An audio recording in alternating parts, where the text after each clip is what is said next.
HIV human immuno deficiency virus की वजह से होने वाली एक बीमारी है।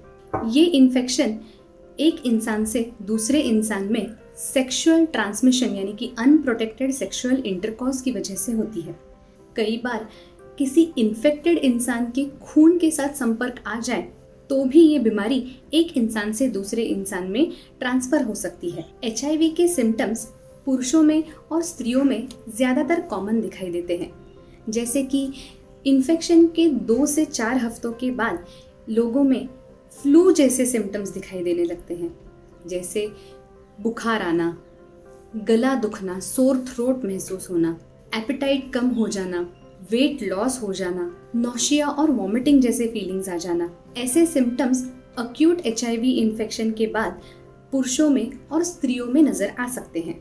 कुछ रेयर केसेस में गले में लिम्फ नोड्स महसूस होना, यानी कि गले में गांठ महसूस होना, या फिर स्किन पर रैशेस आ जाना, रात को बहुत ज़्यादा पसीना आ जाना, मसल्स में दर्द होना, जोड़ों में दर्द होना, ऐसे भी सिम्टम्स अक्यूट HIV के इन्फेक्शन के बाद दिखाई दे सकते हैं। लेकिन कुछ सिम्टम्स होते हैं जो सिर्फ पुरुषों में एक्सक्लूसिवली देखे जाते हैं और कुछ सिम्टम्स सिर्फ औरतों में देखे जाते हैं। ज़्यादातर ये सिम्टम्स मेल रिप्रोडक्टिव ऑर्गन्स और फीमेल रिप्रोडक्टिव ऑर्गन्स पे होते हैं। HIV का एक इन्फेक्शन जो पुरुषों में बहुत कॉमनली देखा जाता है वो है अल्सर्स ऑन द पीनिस, यानी कि पीनिस पे अल्सर दिखाई देते हैं। इसके अलावा HIV की वजह से हाइपोगोनाडिज्म हो सकता है, सेक्स हार्मोन्स का रिलीज कम हो सकता है। इसीलिए HIV के इन्फेक्शन में पुरुषों में इरेक्टाइल डिस्फंक्शन भी देखा जाता है।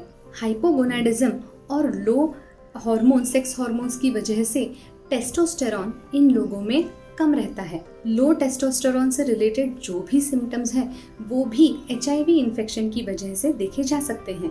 पुरुषों की तरह औरतों में भी फीमेल रिप्रोडक्टिव ऑर्गन से रिलेटेड सिम्टम्स दिखाई दे सकते हैं, जैसे कि मेंस्ट्रुअल साइकिल के चेंजेस। HIV इन्फेक्शन में पीरियड्स बहुत ज़्यादा स्कैंटी यानी कि बहुत कम या बहुत हैवी हो सकते हैं। कुछ औरतों में पीरियड्स आते ही नहीं। इसके अलावा HIV इन्फेक्टेड औरतों में प्री मेंस्ट्रुअल सिंड्रोम यानी कि PMS के सिम्टम्स बहुत लाउड दिखाई देते हैं, यानी कि इन औरतों में पीरियड्स आने के पहले जो भी तकलीफ होती है ये बहुत ज़्यादा एक्सेसरबेट हो जाती है। HIV इन्फेक्शन के औरतों में PID यानी कि पेल्विक इन्फ्लेमेटरी डिजीज़ बहुत कॉमनली देखा जाता है। पेल्विक इन्फ्लेमेटरी डिजीज़ मतलब यूट्रस, ओवरीज या फेलोपियन ट्यूब्स का इन्फेक्शन। इन औरतों में पेल्विक इन्फ्लेमेटरी डिजीज़ के भी सिम्टम्स बहुत ज़्यादा लाउड हो जाते हैं।